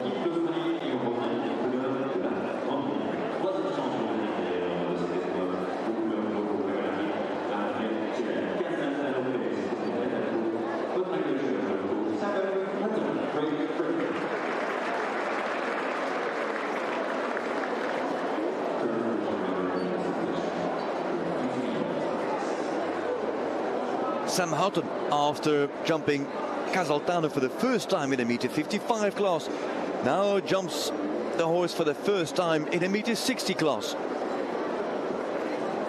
The learning curve of this gelding by Casalco.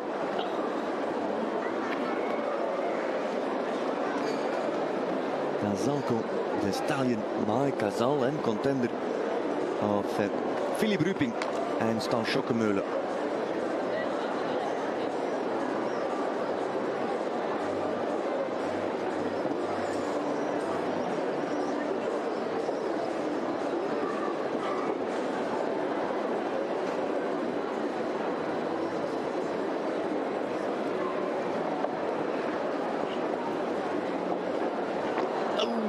Just he tried to help him, stayed a little bit low with the front end and 4 penalties, but you have to say that no, the gelding hasn't jumped much at this level, hasn't jumped at all at this level. Takes it like a duck to water, handles it really well. It's and height and floodlight.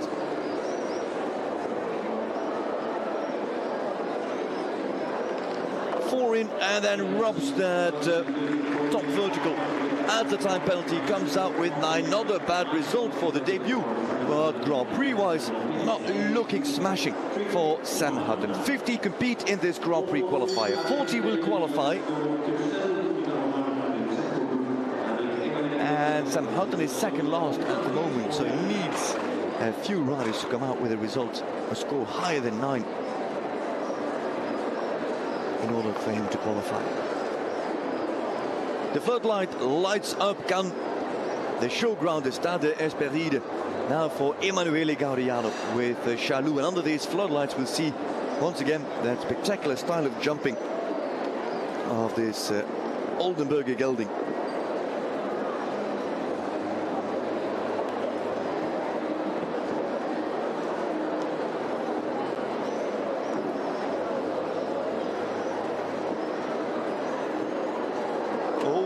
And there he goes. Now he started.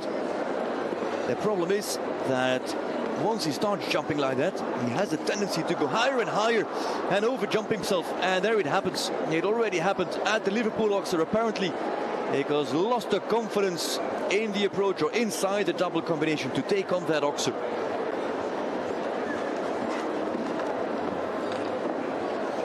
And Gaudiano is eliminated. And we won't see much more of Chalou then of Gaudiano, and this is the end for them. End of the Grand Prix qualifier, and no Grand Prix either, so only tomorrow a meter 45 class left. Here he comes up, looks down at the Liverpool, just gets over the back rail, knows that the back rail was very, very close, and then he wasn't confident about getting over the next back rail.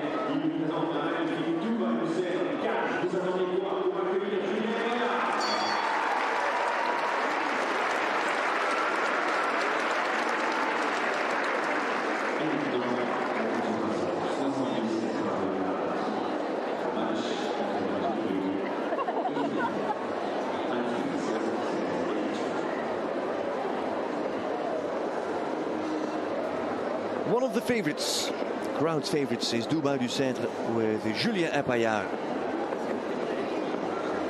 Dubai, and that special map.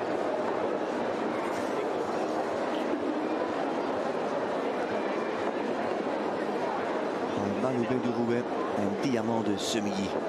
We have got 7 players at the moment. Bio, Meer, Smolders, Carlos Hank, Harry Charles, Jane Richard and Jolie Midlineu. So 1 French clear in there. There's also a very fast fall of Harold Boisset. But that might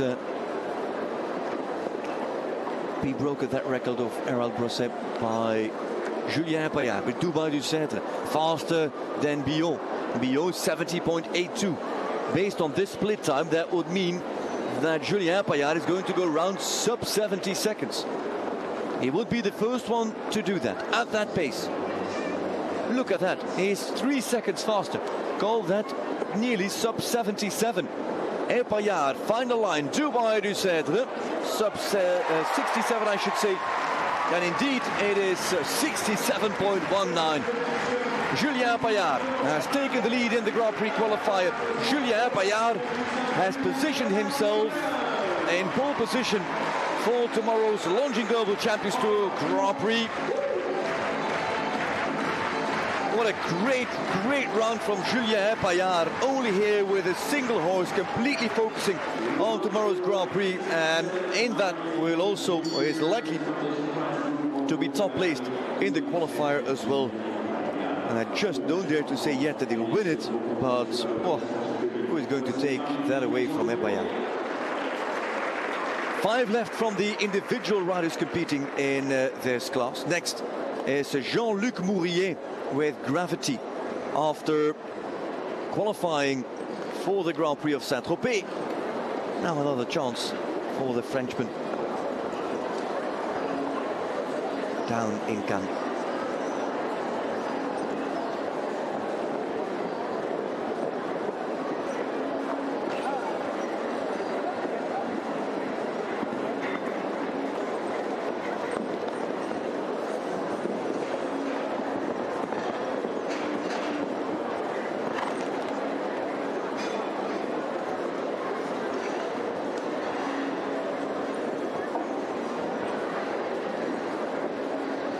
Behind Epaillard, but yeah, just 1.3, that would still mean faster than Mathieu Biot. That's a little touch, a little tap right there. We'll get another split time. He goes inside. Gravity by Andiamo out of a Cardento mare. Here comes the next split. Should we or could we have a French 1, 2, 3? Very likely. Very likely. Jean-Luc Mourier and Gravity. Final line, unclear, helps. Oh, tried to help Gravity. Felt that it didn't really fit, that it needed a little bit of support. But it more than needed, and in the end finishes 72.59. Jean-Luc Mourier with Gravity. He is 11th, just behind Harold Boisset. Great try from the Frenchman. Great jumping from Gravity.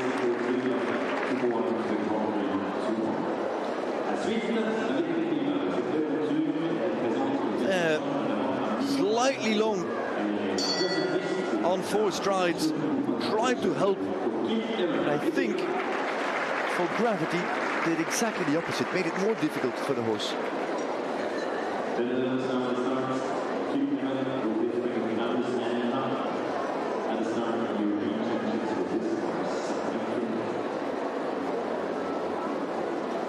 Mourier.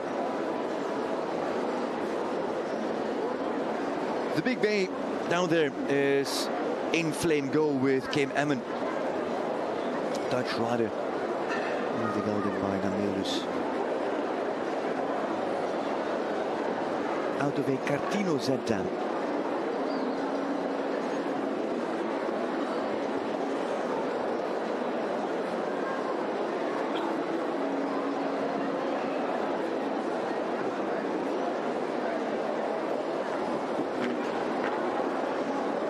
Early rail at 4, Emmen, and the 6 strides to the Oxer.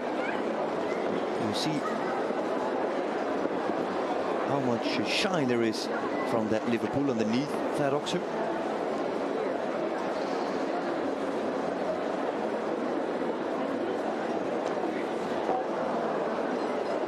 And that could start costing her a spot in tomorrow's Grand Prix. Kim Emmen with Inflame. It's 8 penalties now. How is she going to do time-wise? She has to make that inside turn to at least get in front of Evelina Tovek and keep it. Ooh, is that an outside turn? Yes, it is. And that would mean to be ranked behind Tovek. FSCI is also on 8 penalties, but 4 of those were time penalties. 82 seconds time allowed. If she might pick up a single time penalty, that would level her with Sam Hutton, Kim Emmen and Inflame. Time penalty in or out? She is in. Is in 81.22. That means that Kim Emmen is 15th, has 4 riders behind her, but needs another 6 to go behind her on those slow 8 penalties of hers.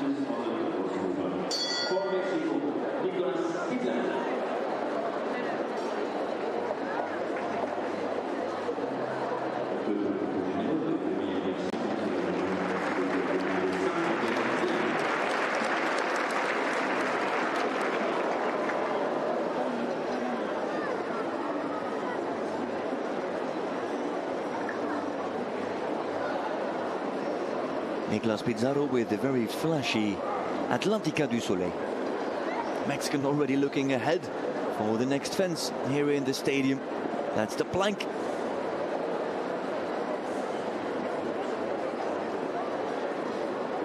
Kick and the pull for the big Oxers.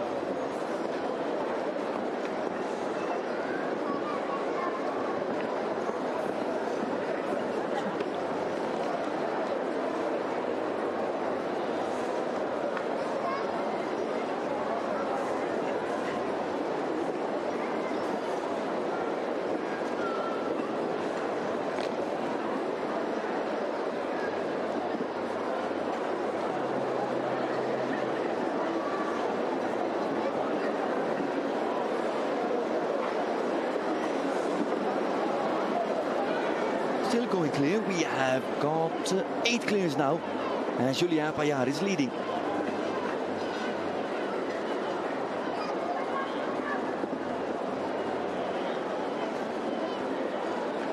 Oh, drifts a little bit in the line. Pizarro had to correct. It's good for the clock, and he also has that fence down just like Jean-Luc Mourier and like others. Nicolas Pizarro, 4 penalties, not the fastest time, 79.73.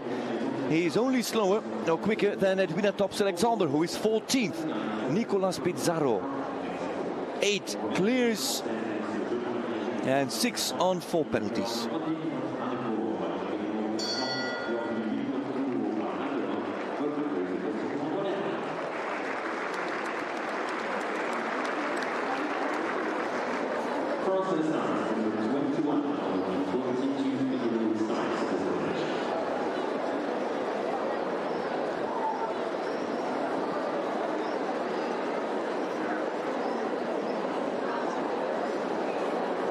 Antoine Herman is on Odin van het Hanegoor. French who were declared in the first round of GCL, not as an individual in this qualification. Fence 2 is gone for Antoine Herman. Oh, stretch over the back rail. An early 4, deep into the corner he goes.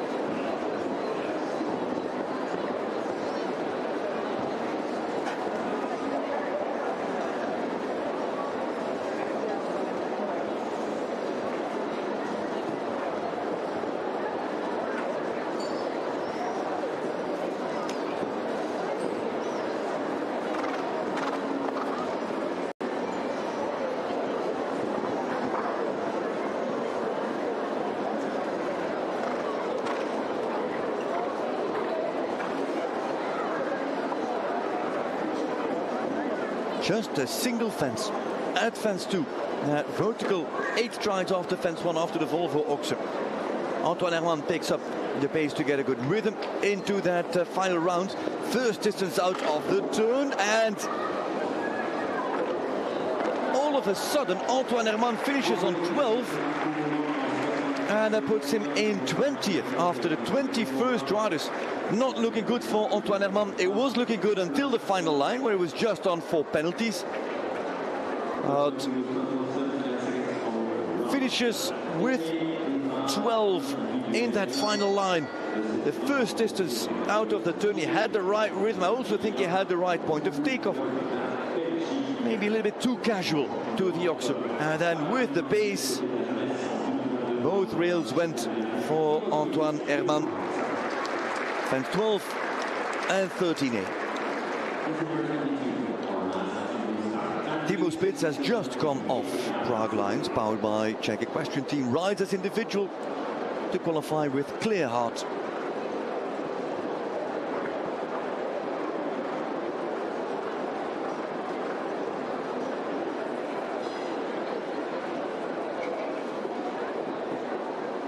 Slightly long, yeah, slightly long. He fell over the vertical and then stayed quite relaxed. And then he just didn't get there on his standard 6. Not that he was miles off, but it was a little bit long, and he had to give leg then in his final stride, and then he got a flat jump forward instead of round. And then you get this reaction. Well, the damage is done. There's a rail still in the water at the Liverpool.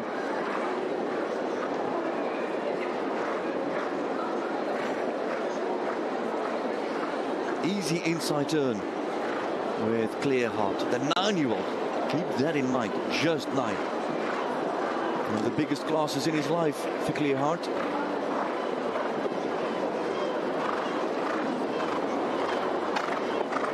And what am I saying? It is the biggest class in his life. Never jumped.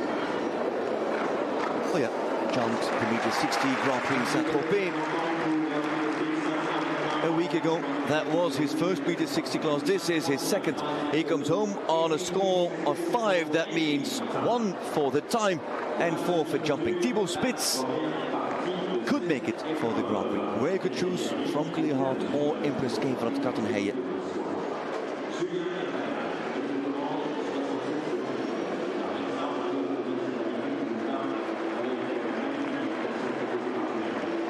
Individuals have jumped. That means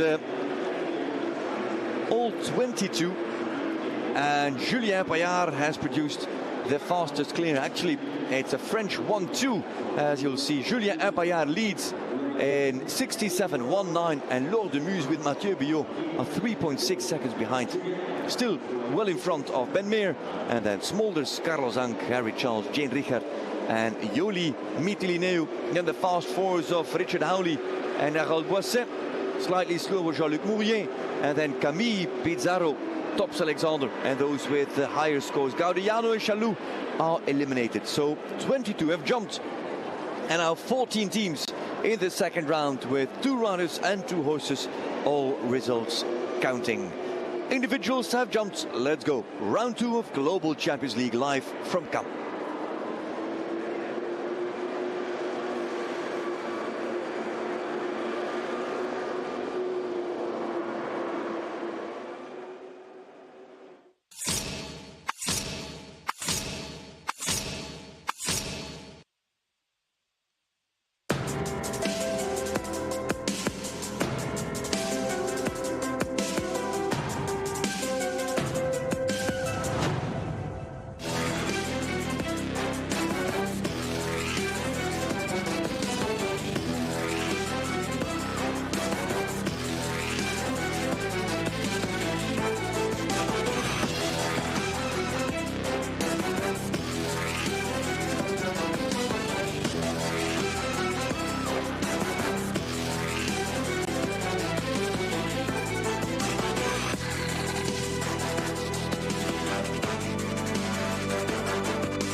Count, ladies and gentlemen, welcome to round 2 of the Global Champions League. In a matter of fact, it is stage 7, but the first round has already been completed about 2 hours ago with some impressive results and some surprising results here by the French Riviera. Now it's all about the final placings, the points for the championship and the stage win, of course, at the Côte d'Azur. Riesenbeek International, powered by Kingsland, have positioned themselves in the best possible position. The only team to have jumped a double clear in the first round. Riesenbeek International with Christian Koekoek, with Philipp Schulze-Tophoff enjoying the outstanding facilities here in Cannes. And the quality of the venue also results or produces good results apparently for Riesenbeek. Last year's winners, as you can see, with the very same riders and the very same horses.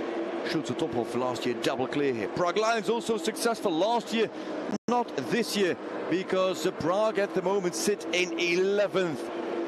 But there's a few teams that are breathing down the neck of Riesenbeek. This is the overall standing, the championship standings. CanStars, the home team, lead 10 points over Stockholm Hearts, Madrid in Motion, Doha Falcons, Valkenswaard United, Mexico and Riesenbeek International. But you see how tight it is there from 3rd down to 8th. You can see 8 teams that are really close to each other, just a point apart. Let's have a look at the most important moments from the first round of GCL. It was a clear from Antoine Herman and Odin van het Hanegoor, but that was not followed by a clear of Nicolas Philippaerts and Darby de Riverland. Still under the sunlight, as you can see.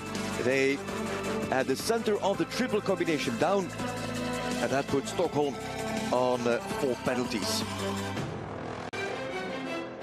Last fence down it was for Paris Salon, with Anna Jo fought for a clear but was faulted on the final fence. Luckily she was fast, and so was Scott Brash on Hello Valentino. Their combined time put them by 4 seconds in front of Stockholm Hearts, powered by 89 Wheel of Horses. The Lugano Diamonds team at that point in the lead, but that would soon change with Philipp Schulze-Tophoff on Carla NRW and Christian Koekoek on Just Be Gentle, the only team to produce the double clear, and that was enough for the lead. No team came near that result of the 2-time champions of the 2022 and 2023 season. The team that currently sits in 7th place on the same tally as Mexico Amigos. And these are the standings after round 1. Once more the confirmation that Riesenbeek outperformed the rest. Then New York Empire, Stockholm Hearts and CanStars and Madrid in Motion. There from Hearts, CanStars and Madrid, that is the top 2, 3 and 4. 1, 2 and 3 rather on the championship standings. Also Valkenswaard and Mexico in good form. Less form shown by Scandinavian Vikings. Istanbul Warriors, a bad performance from Prague Lions and from the Doha Falcons as we go into this second round of Global Champions League. Ludger Beerbaum is here to witness maybe just the first win of the season. Last year in Cannes it was stage 6 and they won 3 stages out of the first 6. Now we're at stage 7 and they haven't won a single stage just yet. Ujana Vitsani has thrown things around, has mixed things up. However, fence 1 remains the Volvo obstacle, but now we jump it in a different direction, and instead of being a vertical, it is now an oxer. Vertical, 8 strides to the second fence. And then a rollback, not really a rollback, it's a turn, an angled approach to the plank, and then 6 strides to a Liverpool oxer, a really shiny oxer at fence 4.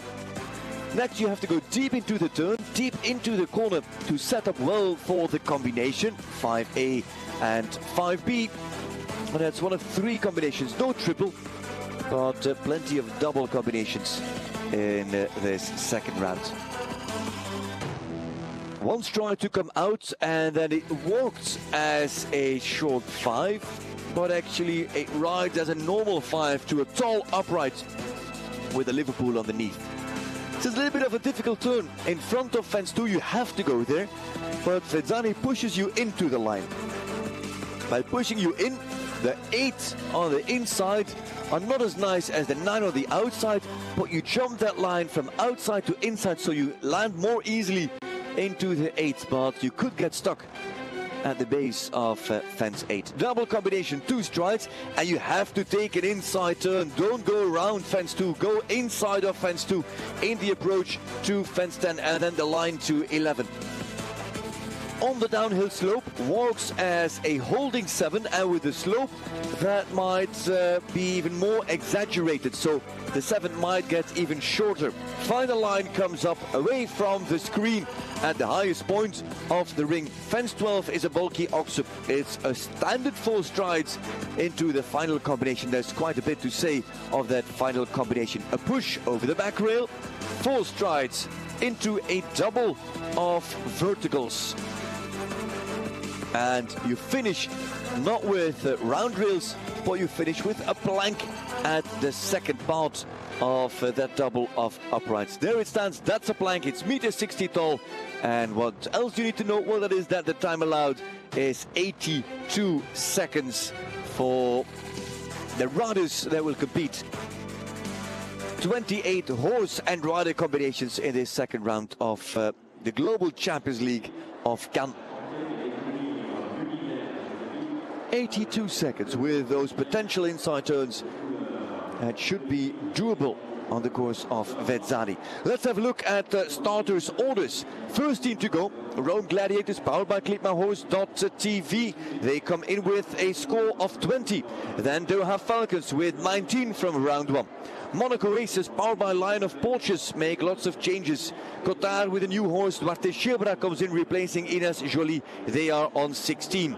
Prague Lions, powered by Czech Equestrian Team, make 2 changes as well. Your feeling replaces Thibaut Spitz. De Vos goes to Toupie de la Roque, team on 12. Another team on 12, Istanbul Warriors, powered by Carpe Diem, with Scow going to Napoli, and Geraldine Straumann comes in on 12 penalties. This team, 12 penalties also for the fastest on 12 from round 1, Scandinavian Vikings, Van Eckermann to Eliana, and Johann Sebastian Gulliksen to Equine America Harwig VDL.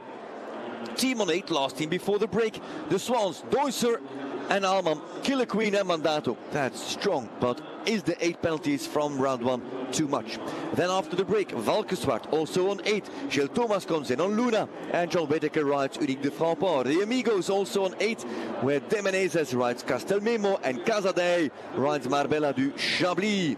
Madrid Emotion on 4 penalties. First team on 4. Van der Vleuten stays with Elwieke. Macaulay goes to Lady Amaro. 4 penalties also for the championship leaders. Home team Can Stars, powered by Iron Dames. Hinner still with Sinclair. Meyer with Messi. Then Stockholm Hearts. The horse change for Philippas. And in comes Marley Bayer Johnson. Team on 4. Also team on 4. New York Empire, where Brash makes your horse change. Lynch comes in. And then the last team, that is Riesenbeck International, powered by Kingsland Equestrian. No changes for Schulze Tophoff. It's a horse change for Christian Kukuk. He has gone to Mumbai. A rail in hand for Riesenbeck. How will that play out as we progress through these 14 teams? Because if New York, Stockholm, Cannes or Madrid would drop rails, that would give the champions even more margin. But let's not get ahead of ourselves. Let's first focus on Rome Gladiators.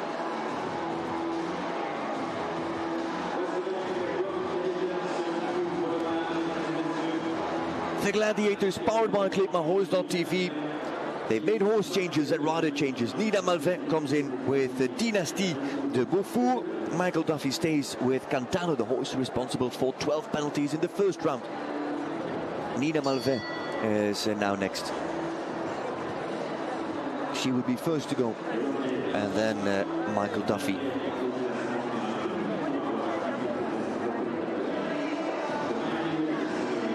The win in Miami Beach was wiped away by the elimination in Mexico City. And it won't be a podium finish this time. They were second after Miami. Now they've dropped to 9th on the overall standings, 9th of 14 teams. Malvet with Dynastie.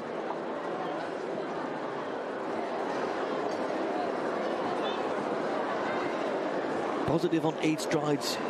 Jumps you a little bit out of the line for the next turn, the plank.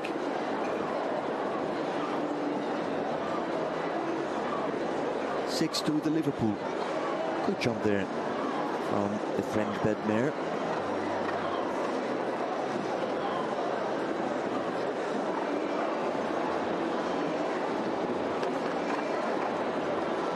Small tap, I think, with the front leg it was. On the vertical, stays inside of fence 2. Slightly long on 8. And now 2 strides, and then there's a must-take inside turn. This is it, in front of fence 2, and then rolls back to 10. A waiting 7 down the hill to come, and there goes that front rail for Nina Malve at fence 11.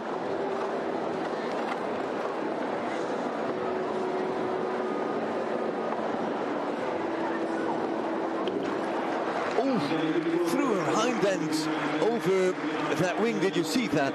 Nearly pushed the wing out, but Nina Malve stays on 4 penalties. 78.66 means that she's 3.5 seconds inside the time allowed there. Nina Malve with the Dynastie de Beaufour. Team now sits on a score of 24.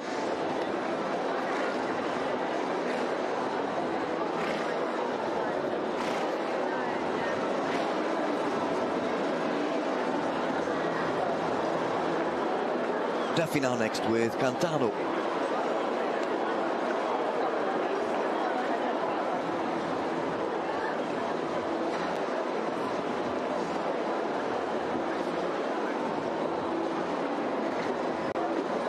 And he, on the 6 up the hill, has a fault with the hind leg. And that means that Rome Gladiators are not jumping a clear this weekend in Cannes.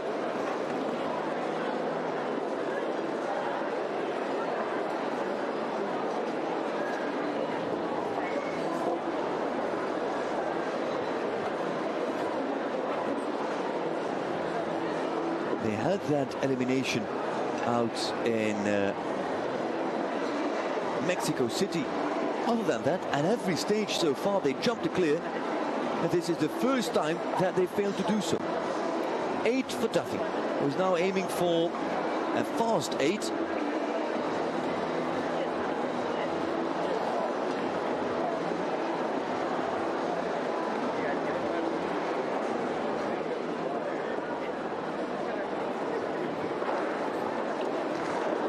That is 12, that's a big fall. As Duffy scores 12 and 12 over both rounds. It was 8 for Howley, 4 for Nina Malve. All adds up to a total of 36 for Michael Duffy with Cantano. Light fault at the final plank. He is still completing his jump as he is going up. Highest point of the jump. So, from bad to worse for the Rome Gladiators, powered by ClubMyHorse.tv. 20 penalties in the first round, an additional 16 in round 2 to take them to 36 overall. All but done and dusted for the Rome Gladiators. The Doha Falcons now make their way into the ring here in Cannes. If you want to watch the rest of Global Champions League here on GCTV, make sure you sign up for a GCTV live pass. We are running a French pass promo for just €6.99. You can check out Cannes and the Paris show as well collectively for just $6.99. Sign up for that GCTV pass, watch the Doha Falcons, and let's go back to the GCL second round.